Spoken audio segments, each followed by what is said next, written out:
Have you noticed bare shelves in your local grocery store?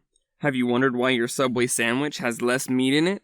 Have you asked yourself why your bagel's cream cheese is spread a little thin?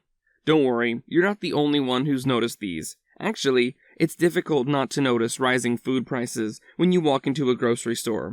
Packages are also growing smaller, and you've probably realized if you've ever used classic recipes that require any kind of boxed or canned ingredient. Going to the grocery store will soon exhaust your financial resources. Not only are basics like eggs, beef, and milk becoming more costly, but Coca-Cola and PepsiCo have also announced price hikes as a result of increased supply chain and labor issues. Big Short investor Michael Burry anticipated that increased local output and post-pandemic restructuring of global supply networks and a persistent labor shortage would lead to greater long-term inflation in the U.S. In a deleted tweet, he stated, "Onshoring blue-collar shortages plus global supply chain restructuring raise long-term inflation's floor, even as the bullwhip cycles lower to that end." Some 2022 and 2023 food inflation estimates have already given us a solid indication of how much fruit, dairy, meat, snacks, sauces, and other restaurant essential goods will cost. Oh, don't be shocked and surprised, because in this video, we'll go through the most recent findings. What's causing inflation in 2022? If you've been paying attention to current events and your shopping basket, you've probably noticed that prices are rising. A liter of unleaded petrol costs more now than it did a year ago. Electricity and gas prices have risen, and even potato chips and soft drinks are becoming much more expensive. Food costs are expected to climb 5% in the first half of 2022, according to the Wall Street Journal, whereas other agencies predict a 7% increase by the end of the year. This figure might be even higher, given that many items are diminishing in size, meaning that you're getting less for your money. So why are prices increasing now? Inflation is the only answer, and it isn't just occurring in one nation. Plenty of countries around the world are facing what some are labeling an inflation crisis. The increase of prices for products and services is referred to as inflation. Supply and demand play a big role in inflation. Many regions throughout the world are experiencing high inflation, and the pandemic is one of the main causes. When COVID-19 hit, countries everywhere around the world were thrown into lockdowns, with industries and workplaces closing and many companies ceasing to operate. Most governments stepped in at this point to make huge investments and stimuli in order to keep people out of poverty and keep businesses viable. Many families built up surprisingly large savings as a consequence of fewer possibilities to purchase, such as while working from home when stores were closed. When restrictions were lifted, these funds flooded into the economy just as expected. When people have a bunch of extra spending cash and buy a lot of something, the price of that thing goes up because it's much more complicated for suppliers to match that demand. Inflation is also aggravated by supply chain issues. The trouble is that there haven't been enough things to go around, since many nations still have severe COVID-19 laws, lack vaccine availability or uptake, or cycle in and out of lockdowns. There are fewer firms operating with fewer people, creating fewer goods. Despite the abundance of cash, businesses are unable to keep up, and prices are rising as a result. Aside from the pandemic itself, the pandemic's aftermath is currently harming food prices. According to the New York Times, the pandemic led to significant labor scarcity, supply shortages, price rises, and a variety of other issues that have resulted in higher food expenses. Another big reason for inflation is the conflict between Russia and Ukraine, which is impacting the food supply chain. Several of the world's food goods, such as wheat, are supplied by Russia and Ukraine. Ukraine is also a major port for cargo ships transporting products throughout the world. However, the ports have been blocked due to the conflict. Ukraine and Russia account for around 10% and 20% of world wheat output respectively, so almost 30% of all wheat exports. As a result, Ukraine's output, or shortage thereof, has an impact on world food security. Although Ukraine has historically been a reliable provider, we've observed global limitations have an influence on food security in the past. Increased wheat prices mean higher food prices for everyone. Inflationary pressures aren't limited to risks to wheat shipments. Russia is also a significant exporter of practically every type of fertilizer at a reasonable cost. It's difficult to overestimate the importance of fertilizer in the food supply chain.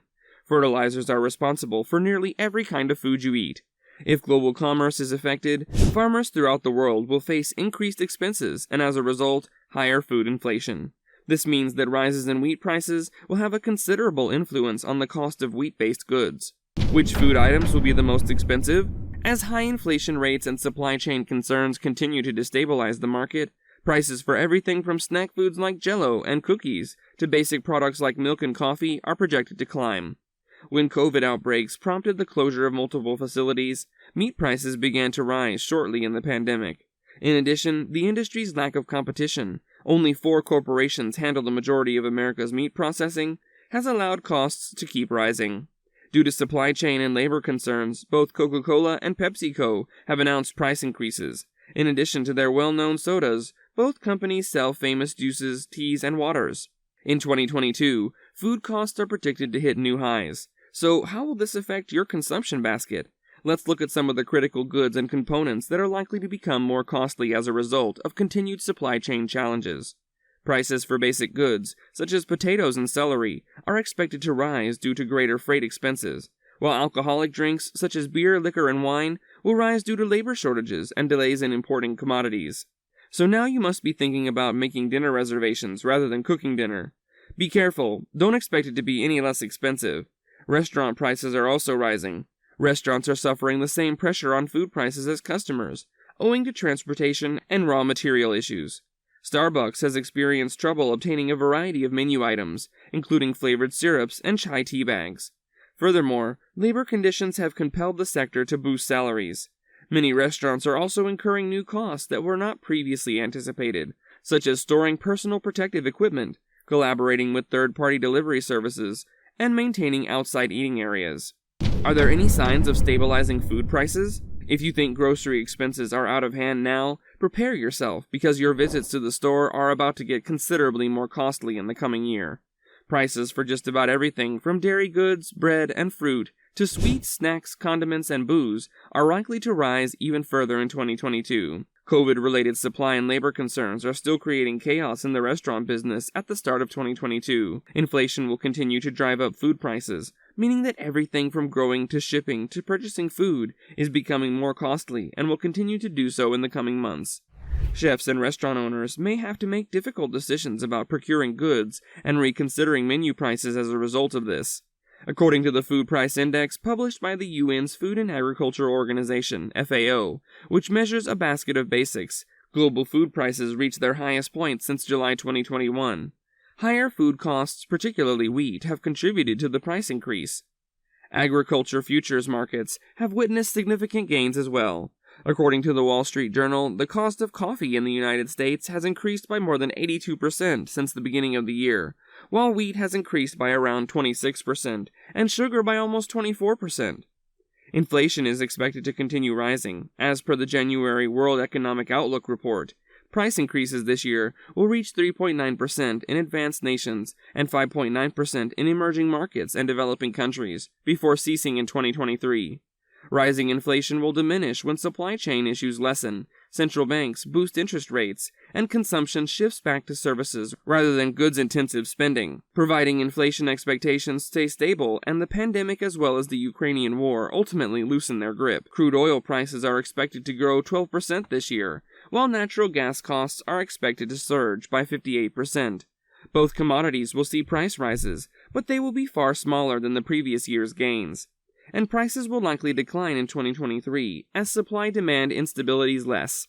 Food costs, however, are expected to grow at a more conservative rate of roughly 4.5% this year before declining next year. According to the United Nations Food and Agriculture Organization, after rising by 23.1% the year before. This will also relieve expenditure constraints for millions of people all across the world, particularly in low-income nations. What you can do if food prices keep rising. Food prices are rising, but that doesn't mean you have to spend more than you can spare. You can save money on groceries by swapping in generic brands for brand products. In a taste testing, it is difficult to tell the difference between an Oreo and a generic cream cookie. While the pandemic conditioned many to purchase online, you may be able to save money by shopping in person. When it comes to how much you should spend on food, most specialists advise that you pay no more than 50% of your monthly income on groceries, housing, and other necessities. If you do notice an increase in your food expenditure, apply for a credit card that offers rewards at grocery shops and supermarkets, so you can at least receive bonus points for your increased spending. So what are your thoughts on this? Have you considered some ways to manage your bills during this period of high inflation? Share with us your thoughts by leaving a comment.